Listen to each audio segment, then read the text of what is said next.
Om Tat Sat. Welcome to Jyotirmaya Yoga. We focus on spirituality, a journey to self realization. Please subscribe for the meanings of the scriptures and daily satsang. We are currently exploring the book The Art of Positive Feeling, authored by my Guruji Swami Jyotirmayananda Maharaj and narrated by myself, Swami Nikhilananda. We are currently discussing the topic of anger or krodha. Continuing, recall the humorous parable of a man whose monkey servant always fanned him while he was sleeping to drive away the flies. One day, a fly persisted in buzzing around the master's nose, and the monkey went on trying to drive the fly away. But that fly continued to come again and again. The monkey's mind was overwhelmed by frustration and clouded by the spirit of vengeance. So he took a big rock and smashed it right on the fly. Unfortunately, the fly was right on the nose of the master. The fly flew off as if mocking the monkey's vengeance, but the nose of the angry master just lay there, throbbing with intense pain. Similarly, whenever you take recourse to vengeance, you may hurt yourself and those you love, as well as those you feel deserve to be punished. Controlling the threefold expressions of anger. Anger expresses in three ways: physical, verbal, and mental. When an uncultured person becomes angry, he may pick up anything and bang it upon the head of the person who is the provoker of its anger. If one is more civilized, all he does is bang the telephone or slam the door shut. Both are physical expressions of anger, and both need to be controlled as the first step in the war against anger. Even though anger may linger mentally and you may utter harsh words, at least let there be no physical expression of anger in your deeds. The second step in controlling anger is to curtail its verbal expression. You may still be harboring anger in your mind at this stage, but strive to control your speech. This effort saves you from all the painful repercussions that result from having spoken harsh words. Whether your anger is rational or irrational, an uncontrolled tongue always leads to regret, repentance, and wastage of energy. Therefore, verbal anger has to be controlled.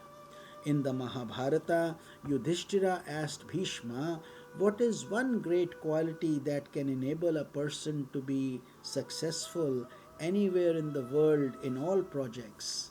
Bhishma replied, mastery over the tongue. If you could stop expressing anger through your tongue, your success would be secured in all the directions. Finally, your ultimate goal is to eliminate ill will in your mind, to free yourself of the affliction of mental anger. Ideally, your mind should be so free of this affliction that you don't even recognize the evil done to you. But that requires a profound understanding of philosophy. To encourage yourself to reach this higher state of mental purity, reflect upon the following insights: that anger is like a boomerang. Whenever you sustain anger in your mind, you're hurting yourself. The one who is angry and the one to whom the anger is being directed both become degraded. The effect on the person to whom you are directing your anger varies according to that person's karma. If that person is vulnerable, then he will be affected.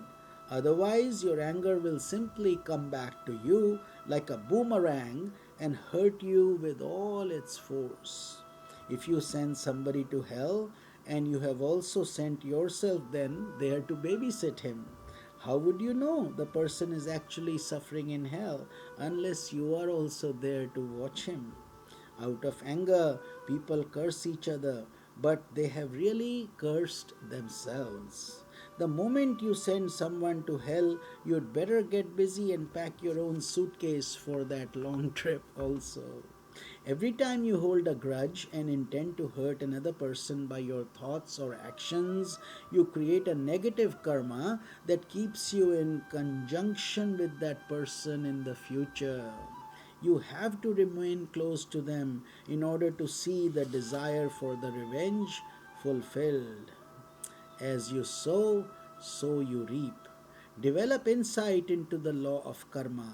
No one can hurt you unless your karma allows it.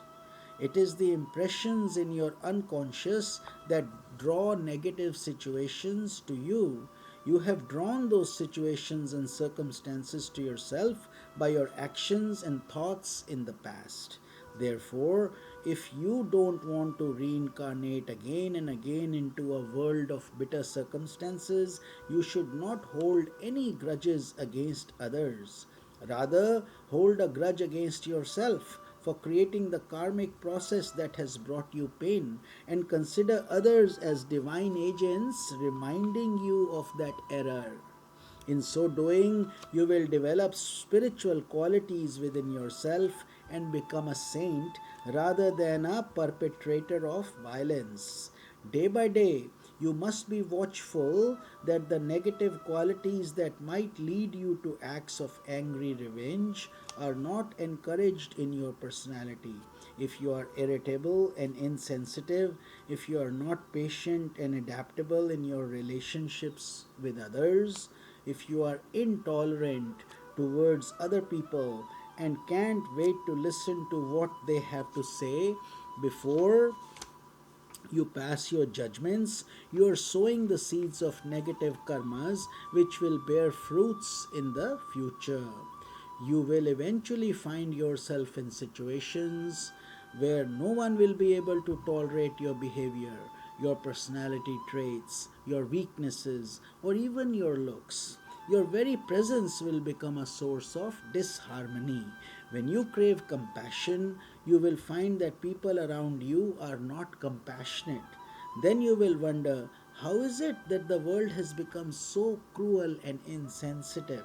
At that time, you will not realize that you made the world around you as difficult as it is. Spiritual virtues have a special magic about them. When you develop them within your personality, similar qualities proceed from others and are directed towards you. If you are compassionate towards others, compassion from an external source comes to you in the time of need. It could have been worse. In confronting life's annoying and difficult situations, one has to constantly reflect upon the relativity of things. When things seem bad, remember that they could have always been worse and give thanks to God that they were not. Once a disciple appeared before Buddha and said, I want to go home to pay back to society some evils I did before. In his earlier days, the disciple had been a robber and had caused a lot of hurt. Now, as a sannyasi or a renunciate, having attained a state of purity, he said that he would like to face those people from whom he had run away before and thereby exhaust his negative karma. Buddha said, suppose you go there and people don't appreciate your presence. Suppose they insult you or they laugh at you. He said, I will say to myself, thanks to the Buddha within me that they are simply saying insulting words. They are not beating me, they are not pelting stones at me. Buddha responded, suppose they do pelt stones at you. He said, then I will thank God that they are pelting stones at me and thereby repaying me for what I have done to them. So the account will be cleared. Buddha then said, suppose they don't just pelt stones at you, but also they kill you. He said, then they would have released me from the bondage of embodiment. So he was fully prepared and illumined at that stage. Why waste precious energy? Life is short and must be well utilized for a higher purpose. Do not allow the mind to acquire the habit of being angry over little things. Be introspective. Look within yourself again and again. If you create dissension and tension during the first half of the day, spend the rest of the day worrying about the repercussions, and then the next day struggle to remedy the situation, think of all the time and energy you have now wasted.